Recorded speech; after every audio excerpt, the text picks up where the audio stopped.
Hello, everybody, and welcome to the third episode of the Book Club with Jared podcast. I am your host, Jared, and I will be keeping you company and serenading you with book reading for the next 40 to 45 minutes or so. Today is, I believe it's Tuesday. Yeah, today's Tuesday, April 6th of 2021, and I feel like it's finally spring. It was really warm outside and everything's just nice, and I went to this one job site, and the customer had the most beautiful cherry blossom trees in his driveway. And I told him, like, wow, these trees are beautiful. And he says, yeah, they grow every year, but they're a real pain to pick up off the ground when they, I want to say shed, but you know what I mean. But after leaving that job site, I Googled how many different varieties of cherry blossoms there are, and I was amazed because there was at least 12. There's a ton of them, and they all had different names, and I can't remember them all, but one of them stood out. It was called the chrysanthemum.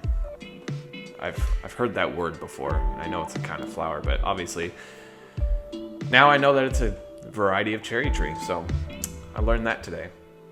So today we will be reading more of the Alex Rider Stormbreaker book. We're going to be picking up with chapter 5. But before we get into that,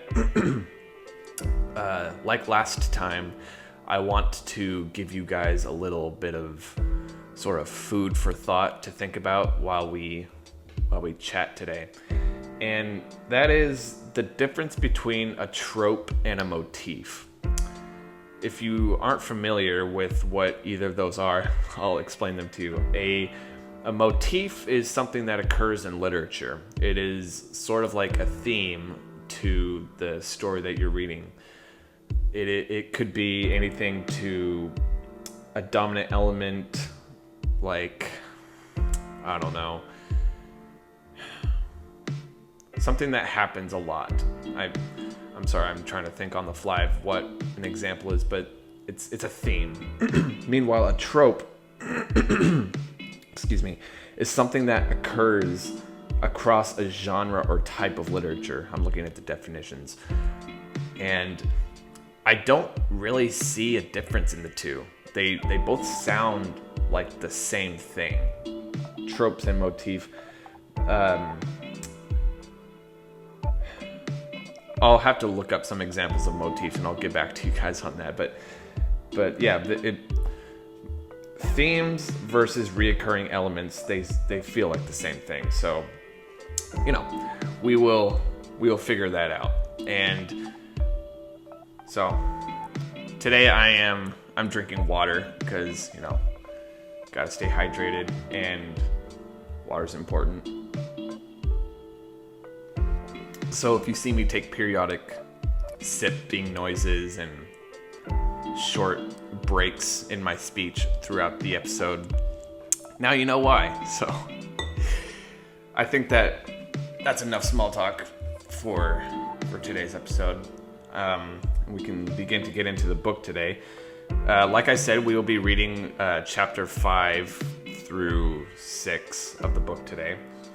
As we usually do, we read two chapters in a book. And you'll remember that when we left off last time, we had just learned that Alex's uncle, Ian, was killed in a car accident that actually turned out to be a murder. So we're at that point, and Alex has just been extended the opportunity by MI6, which is British Secret Intelligence, to be a spy of sorts. And we left off with Alex asking, hey, am I like some sort of spy like James Bond 007?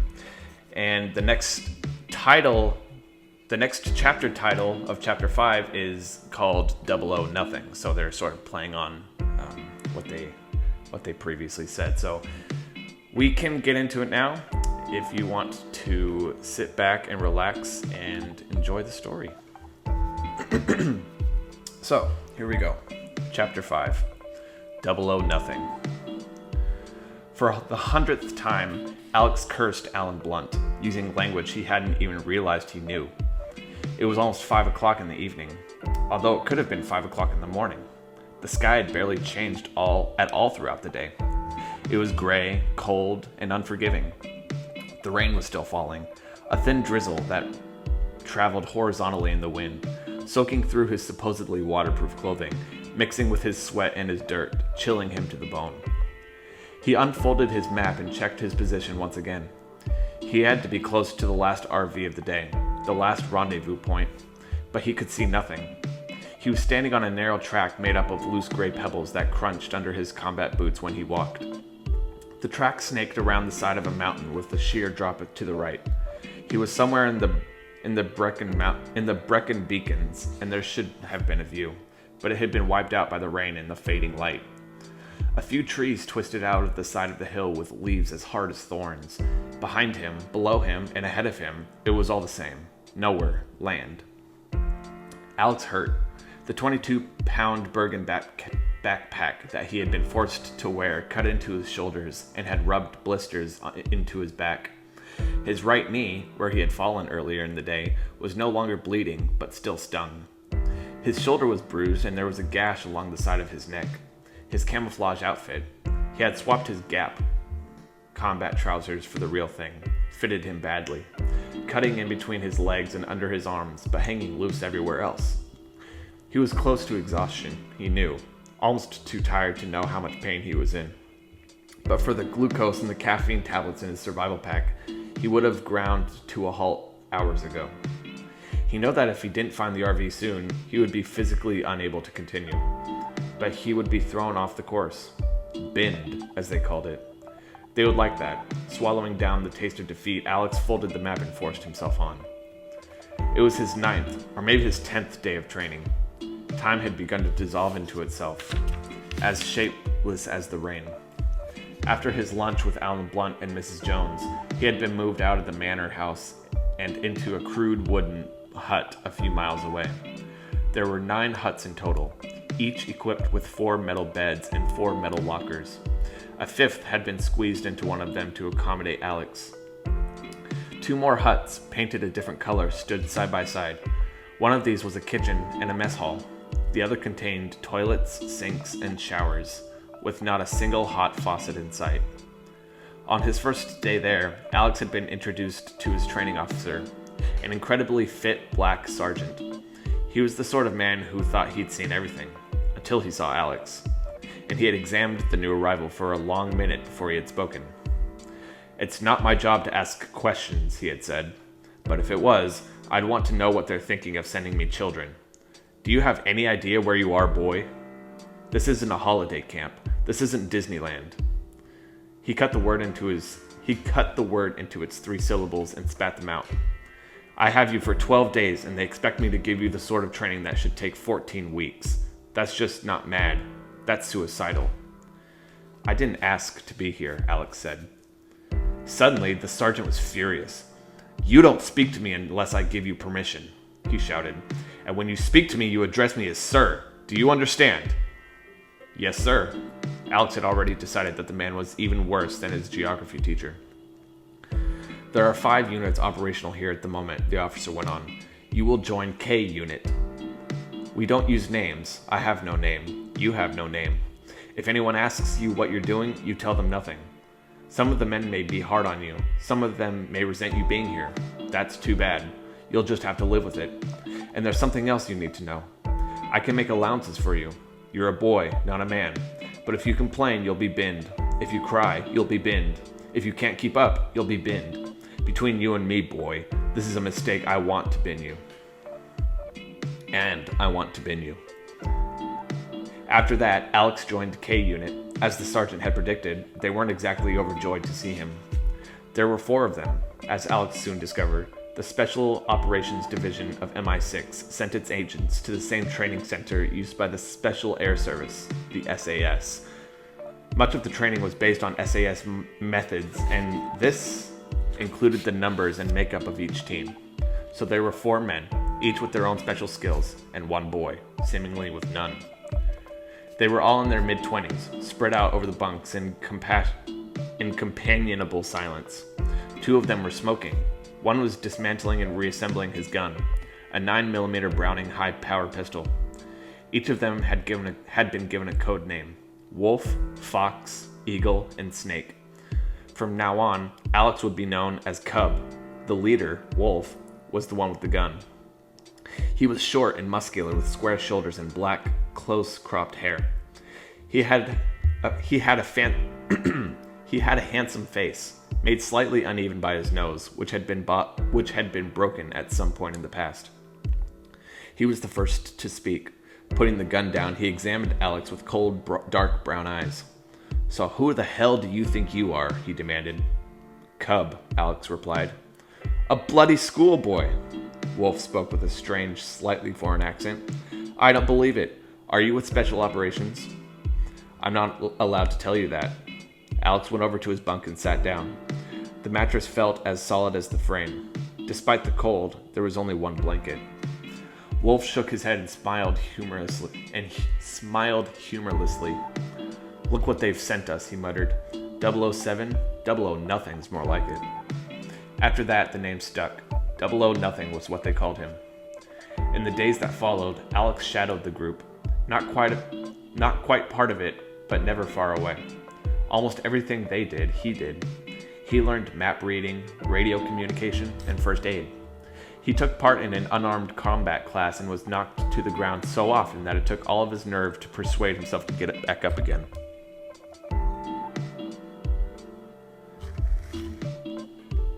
And then there was the assault course. 5 times he was shouted and bullied across the nightmare of nets and ladders, tunnels and ditches, towering walls and swinging tightropes that stretched out for almost a quarter of a mile in and over the woodland beside the huts.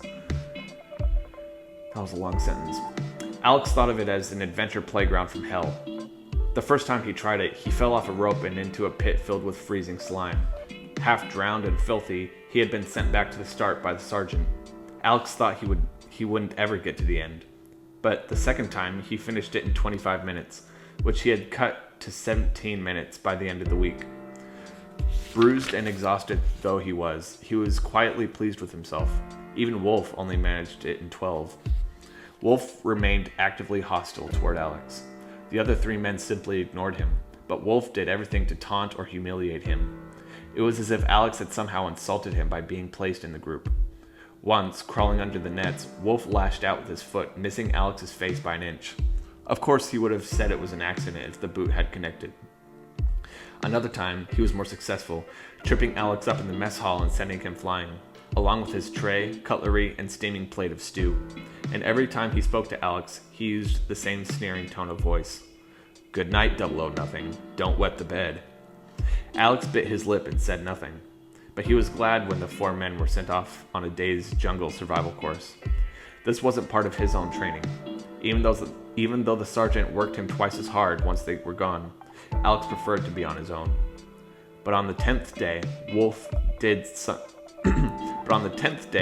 did come close to finishing him altogether. It happened in the Killing House. The Killing House was a fake, mock-up of an embassy used to train the SAS in the art of hostage release. Alex had twice watched K Unit go into the house, the first time swinging down from the roof, and had followed their progress on closed-circuit TV. All 4 men were armed. Alex himself didn't take part because someone somewhere had decided he shouldn't carry a gun. Inside the Killing House, mannequins had been arranged as terrorists and hostages. Smashing down the doors and using stun grenades to clear the rooms with deafening multiple blasts, Wolf, Fox, Eagle, and Snake had successfully completed their mission both times. This time, Alex had joined them. The Killing House had been booby-trapped. They weren't told how. All 5 of them were unarmed. Their job was simply to get from one end of the house to the other without being killed. They almost made it. In the first room, made up to look like a huge dining room, they found the pressure pads under the carpet and infrared beams across the doors. For Alex, it was an eerie experience, tiptoeing behind the 4 other men, watching as they dismantled the 2 devices, using cigarette smoke to expose the otherwise invisible beam. It was strange to be afraid of everything and yet see nothing. In the hallway, there was a motion detector, which would have activated a machine gun. Alex assumed it was loaded with blanks, behind a Japanese screen. The third room was empty. The fourth was a living room with the exit, a pair of French windows on the other side. There was a tripwire, barely thicker than a human hair, running the entire width of the room, and the French windows were alarmed. While Snake dealt with the alarm, Fox and Eagle prepared to neutralize the tripwire, unclipping an electric circuit board and a variety of tools from their belts. Wolf stopped them. "Leave it. We're out of here." At the same moment, Snake signaled. He had deactivated the alarm. The French windows were open. Snake was the first out, then Fox and Eagle. Alex would have been the last to leave the room, but just as he reached the exit, he found Wolf blocking his way. "Tough luck, 00 Wolf said. His voice was soft, almost kind. The next thing Alex knew, the heel of Wolf's palm had rammed into his chest, pushing him back with astonishing force. Taken by surprise, he almost lost his balance and fell, remembered the tripwire, and tried to twist his body to avoid it, but it was hopeless. His flailing left hand caught the wire. He actually felt it against his wrist. He hit the floor, pulling the wire with him. The tripwire activated a stun grenade, a small device filled with a mixture of magnesium powder and mercury fulminate. The blast didn't just deafen Alex, it shuddered right through him, as if trying to rip out his heart. The light from the ignited mercury burned for a full 5 seconds. It was so blinding that even closing his eyes made no difference. Alex lay there with his face against the hard wooden floor, his hands scrabbling against his head, unable to move, waiting for it to end. But even then it wasn't over. When the flare finally died down, it was as if all the light in the room had been burned out with it. Alex stumbled to his feet, unable to see or hear. Not even sure anywhere. Not even sure anymore where he was. He felt sick to his stomach. The room swayed around him. The heavy smell of chemicals hung in the air. 10 minutes later, he staggered out into the open. Wolf was waiting for him with the others, his face blank. He had slipped out before Alex hit the ground. The unit's training officer walked angrily over to him. Alex hadn't expected to see a shred of concern in the man's face, and he wasn't disappointed. "Do you want to tell me what happened in there, Cub?" he demanded. When Alex didn't answer, he went on. "You ruined the exercise. You fouled up. You could get the whole unit binned, so you'd better start telling me what went wrong." Alex glanced at Wolf. Wolf looked the other way. What should he say? Should he even try to tell the truth? "Well?" The sergeant was waiting. "Nothing happened, sir," Alex said. "I just wasn't looking where I was going. I stepped on something and there was an explosion." "If that was real life, you'd be dead," the sergeant said. "What did I tell you? Sending me a child was a mistake, and a stupid, clumsy child who doesn't look where he's going. That's even worse." Alex stood where he was. He knew he was blushing. Half of him wanted to answer back, but he bit his tongue. Out of the corner of his eye, he could see Wolf half smiling. The sergeant had seen it too. "You think it's so funny, Wolf? You can go clean up in there, and tonight you'd better get some rest, all of you, because tomorrow you've got a 30-mile hike. No rations, no lighters, no fire. This is a survival course, and if you do survive, then maybe you'll have a reason to smile." Alex remembered the words now, exactly 24 hours later. He had spent the last 11 of them on his feet, following the trail that the sergeant had set out for him on the map. The exercise had begun at 6 o'clock in the morning after a gray-lit breakfast of sausages and beans. Wolf and the others had disappeared into the distance ahead of him a long time ago, even though they had been given 55-pound backpacks to carry. They had also been given only 8 hours to complete the course. Allowing for his age, Alex had been given 12. He rounded a corner, his feet scrunching on the gravel. There was someone standing ahead of him. It was the sergeant. He had just lit a cigarette, and Alex watched him slide the matches back into his pocket. Seeing him there brought back the shame and the anger of the day before, at the same time sapped out the last of his strength. Suddenly, Alex had had enough of Blunt, Mrs. Jones, Wolf, the whole stupid thing. With a final effort, he stumbled forward the last 100 yards and came to a halt. Rain and sweat trickled down the side of his face. His hair, dark now with grime, was glued across his forehead. The sergeant looked at his watch. 11 hours, 5 minutes. That's not bad, Cub, but the others were here 3 hours ago. Bully for them, Alex thought. He didn't say anything. Anyway, you should just make it to the first RV, the sergeant went on. It's up there. He pointed to a wall, not a sloping wall, a sheer one. Solid rock rising 200 or 300 feet up without a handhold or a foothold in sight. Even looking at it, Alex felt his stomach shrink. Ian Ryder had taken him climbing. In Scotland, in France, all over Europe. But he had never attempted anything as difficult as this. Not on his own. Not when he was so tired. I can't, he said. In the end, the 2 words came out easily. I didn't hear that, the sergeant said. I said I can't do it, sir. Can't isn't a word we use around here. I don't care, I've had enough. I've just had... Alex's voice cracked. He didn't trust himself to go on. He stood there, cold and empty, waiting for the axe to fall. But it didn't. The sergeant gazed at him for a long minute. He nodded his head slowly. Listen to me, Cub, he said. I know what happened in the killing house. Alex glanced up. Wolf forgot about the closed-circuit TV. We've got it all on film. Then why? Alex began. Did you make a complaint against him, Cub? No, sir. Do you want to make a complaint against him, Cub? A pause. Then, no, sir. Good. The sergeant pointed at the rock face, suggesting a path up with his finger. It's not as difficult as it looks, he said, and they're waiting for you just over the top. You've got a nice cold dinner, survival rations. You don't want to miss that.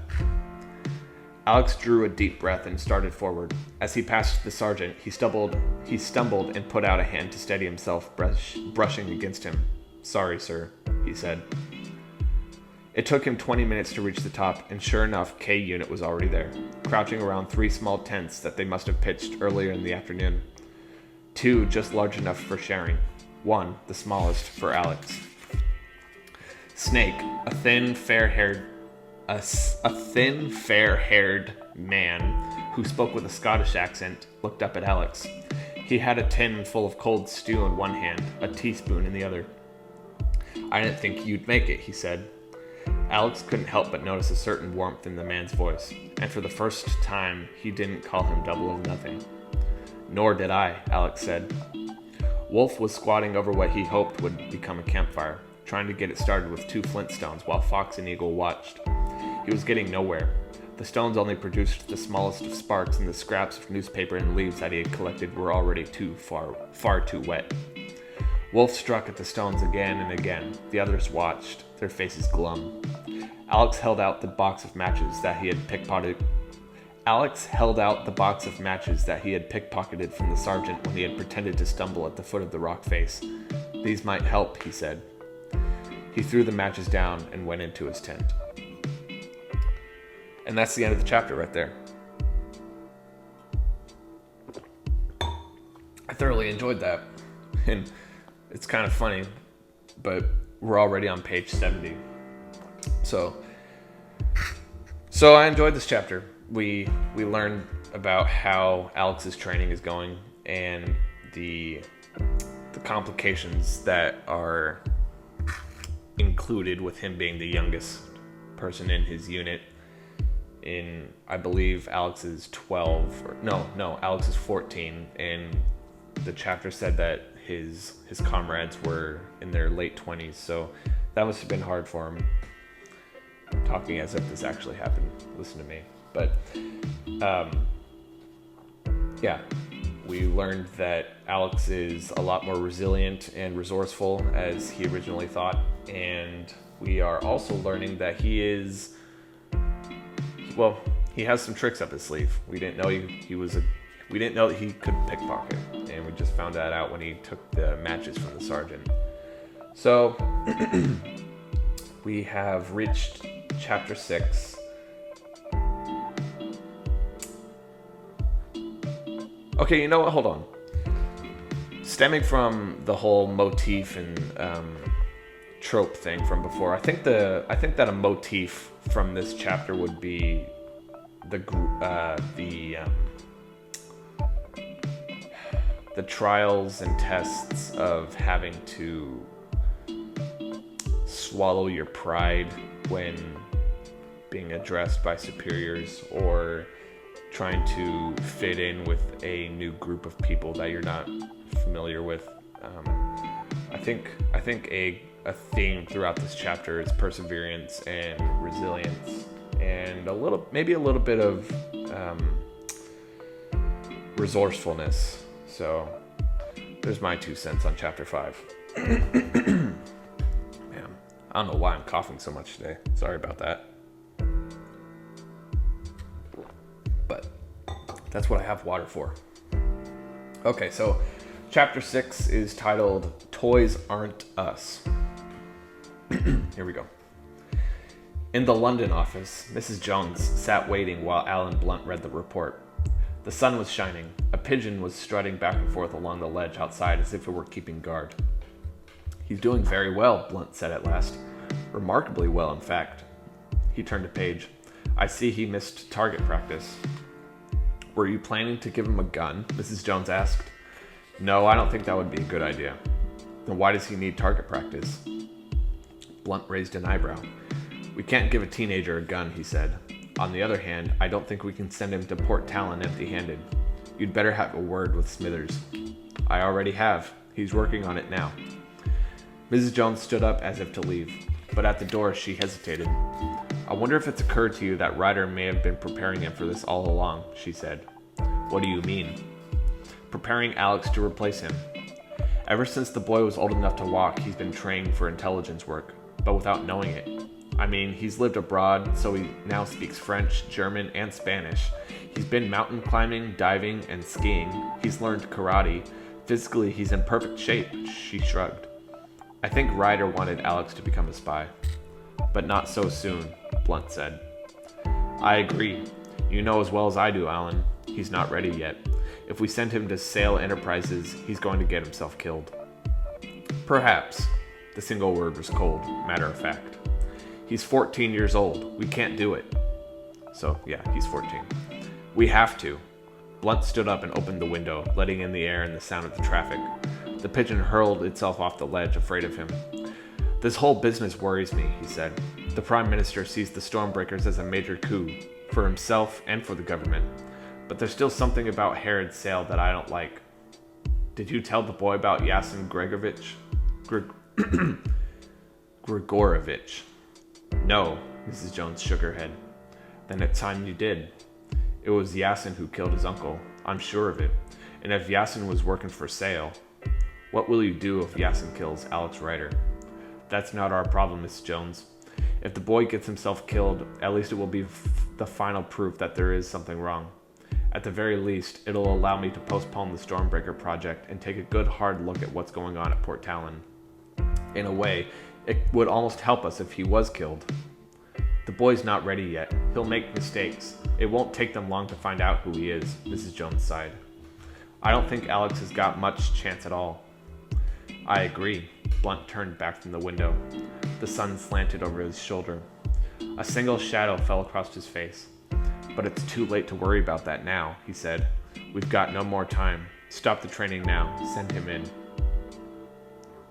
Alex sat hunched up in the back of the low-flying C-130 military aircraft, his stomach churning behind his knees. There were 11 men sitting in 2 lines behind him. It was his own unit and 2 others. For an hour now, the plane had been flying at just 300 feet, following the Welsh valleys, dipping and swerving to avoid the mountain peaks.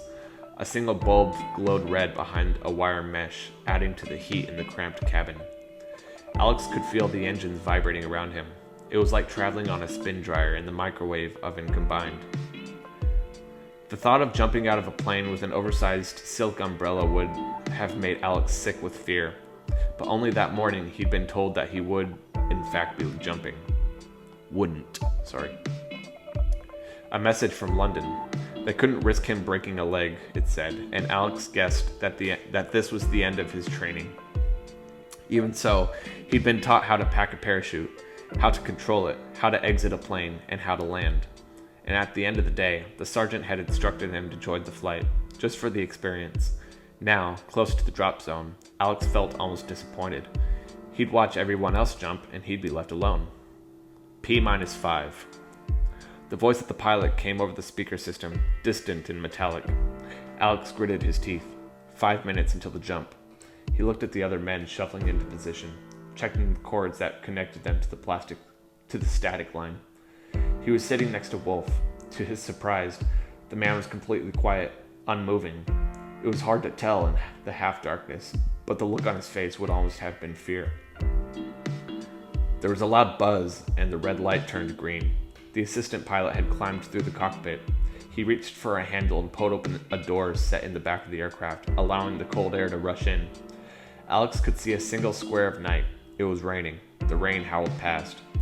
The green light began to flash. The assistant pilot tapped on the first pair on their shoulders, and Alex watched them shuffle over to the side and then throw themselves out. For a moment, they were there, frozen in the doorway.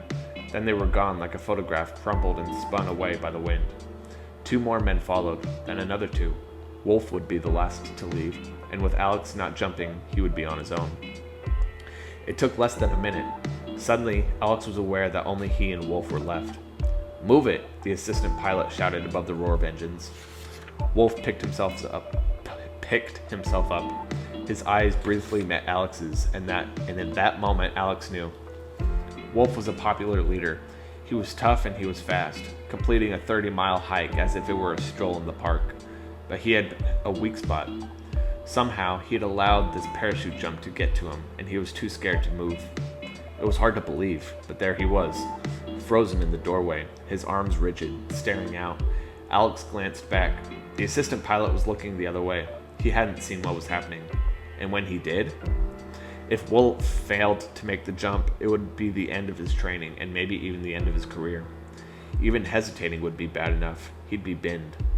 Alex thought for a moment. Wolf hadn't moved. Alex could see his shoulders rising and falling as he tried to summon up the courage to go. 10 seconds had passed, maybe more. The assistant pilot was leaning down, stowing away pieces of equipment. Alex stood up.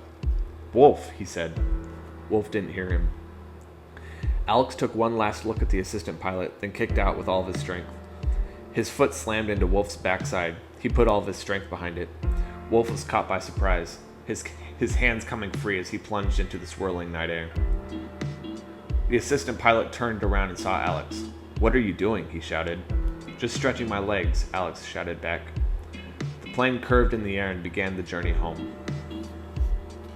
Mrs. Jones was waiting for him when he walked into the hangar. She was sitting at a table, wearing a gray silk jacket and trousers with a black handkerchief flowing out of her top pocket. For a moment, she didn't recognize him. Alex was dressed in a flying suit. His hair was damp from the rain, and his face was pinched with tiredness, and he seemed to have grown older over the past 2 weeks. None of the men had arrived back yet. A truck had been sent to collect them from a field about 2 miles away. "Alex," she said. Alex looked at her but said nothing. "It was my decision to stop you from jumping," she said. "I hope you're not disappointed. I just thought it was too much of a risk. Please, sit down." Alex sat down opposite her. "I have something that might cheer you up," she went on. I've brought you some toys." "I'm too old for toys," Alex said. "Not these toys." She signaled and a man appeared, walking out of the shadows carrying a tray of equipment that he had set down on the table. The man was enormously fat. When he sat down, the metal chair disappeared beneath the spread of his butt, and Alex was surprised it could even take his weight. He was bald with a black mustache and several chins, each one melting into the next and finally into his neck and shoulders. He wore a pinstriped suit, which must have used enough material to make a tent. "Smithers," he said, nodding at Alex. "Very nice to meet you, old chap." "What have you got for him?" Miss Jones demanded. "I'm afraid we haven't had a great deal of time, Mrs. J," Mrs. Smithers replied. The challenge was to think of what a 14-year-old might carry with him and adapt it. He picked the first object off a tray, a yo-yo. It was slightly larger than normal, black plastic. "Let's start with this," Smithers said. Alex shook his head. He couldn't believe any of this. "Don't tell me," he exclaimed. "It's some sort of secret weapon." "Not exactly. I was told you weren't to have weapons. You're too young." "So it's not really a hand grenade? Pull the string and run like hell?" "Certainly not. It's a yo-yo." Smithers pulled out the string, holding it between a pudgy finger and thumb. However, the string is a special sort of nylon, very advanced. There's 30 yards of it, and it can lift weights of up to 200 pounds. The actual yo-yo is motorized and clips onto your belt, very useful for climbing. Amazing. Alex was unimpressed. And then there's this. Mr. Smithers produced a small tube. Alex read the side. Zit Clean, for healthier skin. Nothing personal, Smithers went on, apologetically. But we thought it was something a boy of your age might carry. And it's rather remarkable. He opened the tube and squeezed some of the cream onto his finger. Completely harmless when you touch it, but bring it into contact with metal and it's quite another story. He wiped his finger, smearing the cream onto the surface of the table. For a moment, nothing happened. Then a wisp of acidic smoke twisted upward in the air. The metal sizzled and a jagged hole appeared. It'll do that to just about any metal, Smithers explained. Very useful if you need to break through a lock. He took out a handkerchief and wiped his finger clean. Anything else? Mrs. Jones asked. Oh yes, Mrs. J. You could say that this is your piece de resistance. He picked up a brightly covered box that Alex recognized at once as a Nintendo-colored Game Boy. What teenager would be complete without one of these, he asked. This one comes with 4 games, and the beauty of it is each cartridge turns the computer into something quite different. He showed Alex the first game, Nemesis.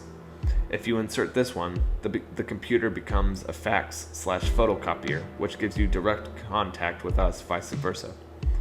It'll just pass the screen across any page you want to transmit, and we'll have it in seconds. He produced a second game, Exoset. This one turns the computer into an X-ray device. Place the machine against any solid surface less than 2 inches thick and watch the screen. It has an audio function too. You just have to plug in the earphones. Useful for eavesdropping. It's not as powerful as I'd like, but we're working on it. The third game was called Speed Wars. This one's a bug finder, Smithers explained. You can use the computer to sweep a room and check if somebody's trying to listen in on you. I suggest you use it the moment you arrive. And finally, my own favorite. Smithers held up a final cartridge. It was labeled Bomber Boy. Do I get to play this one? Alex asked. You can play all 4 of them. They all have a built-in games function. But as the name might suggest, this is actually a smoke bomb. This time, the cartridge doesn't go into the machine. You leave it somewhere in a room and press start 3 times on the console, and the bomb will be set off by remote control. Useful camouflage if you need to escape in a hurry. Thank you, Smithers, Mrs. Jones said. My pleasure, Mrs. J. Smithers stood up, his legs straining to take his huge weight. I'll hope to see you again, Alex. I've never had to equip a boy before. I'm sure I'll be able to think up a whole host of quite delightful ideas. He waddled off and disappeared through a door that clanged shut behind him. Mrs. Jones turned to Alex. You leave tomorrow for Port Talon. You'll be going under the name of Felix Lester. She handed him an envelope. The real Felix Lester left for Florida yesterday. You'll find everything you need to know about him here. I'll read it in bed. Good. Suddenly she was serious, and Alex found himself wondering if she was herself a mother. If so, she could well have a son his age. She took out a black and white photograph and laid it on the table. It showed a man in a white t-shirt and jeans. He was in his late 20s with light, close cropped hair, a smooth face, the body of a dancer. The photograph was slightly blurred. It had been taken from a distance, possibly with a hidden camera. I want you to look at this, she said. I'm looking. His name is Yasin Grigorovich. He was born in Russia, obviously by the name. But he now works for many countries. Iraq has employed him, also Serbia, Libya, and China. What does he do? Alex asked. He's a contract killer, Alex. We believe it was he who killed Ian Ryder. There was a long pause. Alex had almost managed to persuade himself that this whole business was just some sort of crazy adventure, a game. But looking at this cold face with its blank, hooded eyes, he felt something stirring inside him and knew it was fear. He remembered his uncle's car, shattered by bullets. A man like this, a contract killer, would do the same to him. He wouldn't even blink. This photograph was taken 6 months ago in Cuba, Mrs. Jones was saying. It may have been a coincidence, but Harry Sale was there at the same time. The two of them may have met. And there's something else. She paused. Ryder used a code in the last message he sent. A single letter. Y. Y for Yasin. He must have seen Yasin somewhere in Port Talon. He wanted us to know. Why are you telling me this now? Alex asked. His mouth had gone dry. And you know what? So had mine. Really thirsty today. Because if you see him, if Yasin is anywhere near Sail Enterprises, I want you to contact us at once. And then we'll pull you out. It doesn't matter how old you are, Alex. If Yasin finds out you're working for us, he'll kill you too. She took the photograph back, and Alex stood up. You'll leave here tomorrow morning at 8 o'clock, Mrs. Jones said. Be careful, Alex, and good luck. Alex walked across the hangar, his footsteps echoing behind him. Mrs. Jones unwrapped a peppermint and slipped it into her mouth. Her breath always smelled faintly of mint. As head of special operations, how many men had she sent to their deaths? Ian Ryder and maybe dozens more. Perhaps it was easier for her if her breath was sweet. There was a movement ahead of him, and he saw that the parachutists had gotten back from the jump. They were walking toward him out of the darkness, with Wolf and the other men from K Unit right at the front. Alex tried to step around them, but he found Wolf blocking his way. You're leaving, Wolf said. Somehow he must have heard Alex's training was over. Yes. There was a long pause. What happened on the plane? He began. Forget it, Wolf, Alex said. Nothing happened. You jumped and I didn't, that's all. Wolf held out a hand. I want you to know. I was wrong about you. You're all right, and maybe one day it would be good to work with you. You never know, Alex said. They shook. Goodbye, Cub. Goodbye, Wolf. Alex walked out into the night. That is the end of chapter 6. We're on page 86. I went by pretty quickly. Possibly one of the quickest 42 minutes and 5 seconds of my life. So, what did we learn? We have learned that Alex is going to Sail Enterprises at 8 a.m. the next morning, and he is to be looking out for a man called Grigorovich, who is believed to be the man who killed his father. What's interesting about this character is that, well, I can't tell you, but he's an interesting character, and you'll find out later. And more so, we have Alex is being equipped with special gadgets to help him stay safe and whatnot while he's undercover and doing his spy stuff. So that's where we are. We ended at chapter 7, so we'll read chapter 7 and 8 on Thursday. I've decided that I'm going to be recording twice a week, and usually I have the episodes posted that night. So I will upload this as soon as I'm done recording it and done editing. That usually takes about half hour, 45 minutes. So if you liked the episode, I would appreciate it if you would tell me what you liked about it in the comments. I am appreciative of all of you who have given me feedback. Some people have told me different things, and I'm going to try and implement them in the future.